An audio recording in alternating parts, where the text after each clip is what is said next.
Hello and welcome back to my channel. So I have this question that says the curve C has equation y is equals to 3x raised to power 4 minus 8x raised to power 3 minus 3. So the first question says we should find I, dy dx, I, that is the second derivation of y is equals to 3x raised to power 4 minus 8x raised to power 3 and minus 3. Then B say we should verify that C has a stationary point when x is equals to 2. And then option C say we should determine the nature of this stationary point, giving a reason for our answer. So solution. First, they say we should find the y dx. So let's bring the equation first. Y is equals to 3x raised to power 4 minus 8x raised to power 3 minus 3. Now dy dx, we are differentiating this y with respect to this x. So by differentiation, the power will multiply the expression and then you subtract 1 from it, right? Then minus 3 times 8x raised to power 3 minus 1. And the derivation of a constant is 0. So here we're going to be having 12x raised to power 3 minus 24x raised to power 2, right? So this is the y dx. Now the next question said, so this is I say we should find the second derivative of this. So if this is the first derivative, then we'll continue from here to get the second derivative. So let's differentiate this again. So this will be 3 times 12 x raised to the power 3 of minus 1 minus 2 times 24 x to the power of 2 minus 1. So here we're going to be having what? 36 x to the power of 2 minus, this will give us what? 48x, right? So this is the second derivative of this y. Okay, so that is answered. So let's go to B. B said we should verify that C has a stationary point when x is equals to 2. So how do you get stationary point?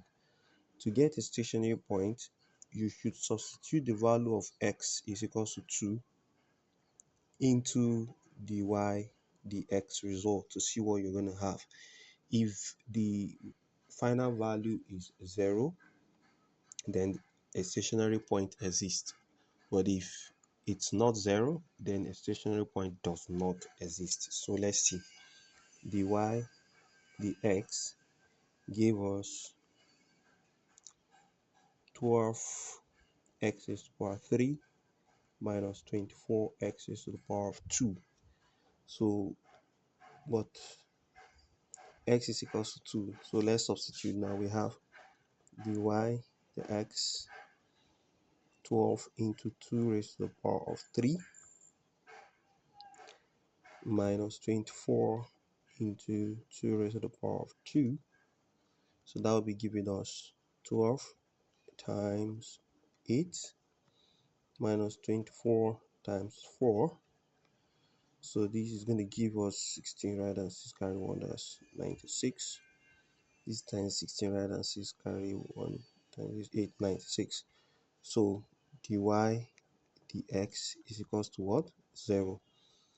So a stationary point exists, right? A stationary point exists. So they say you should verify that this has stationary point. So it has. We have verified because the y dx is equals to 0. Now the next one now. Determine the nature of this stationary point, giving a reason for your answer. So first, we have to determine the nature of the stationary point. How do you go about that? You bring the second derivative of y. So it gives us 36x squared minus 48x. Now, still at x is equals to 2. So if we substitute this value now, x is equals to 2 into the second derivative, whatsoever we get will determine the stationary point that exists, right? So stationary point can exist to be either a minimum or a maximum. What are the conditions? Now for a minimum,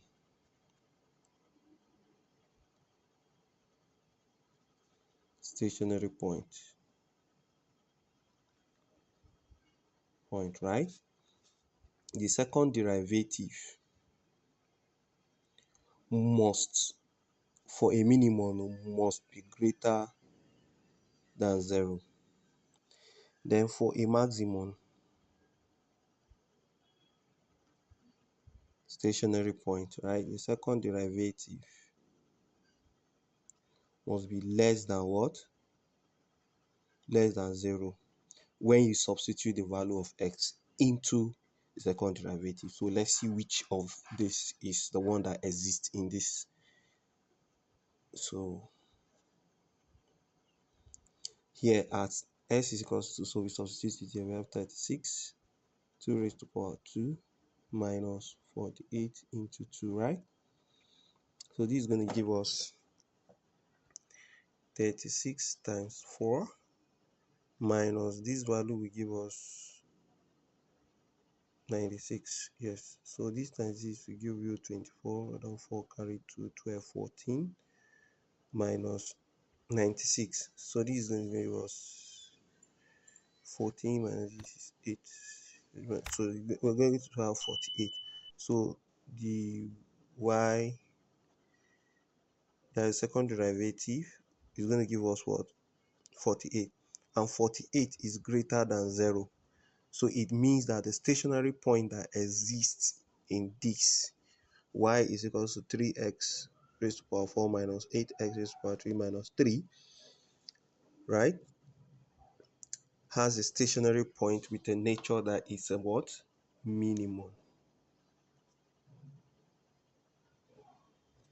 So the stationary point is a minimum. Assuming this value is greater than 0, it's less than 0, maybe minus something, then it will be a maximum. So this is where we wrap it up for this question. I'll see you in the next video. Bye.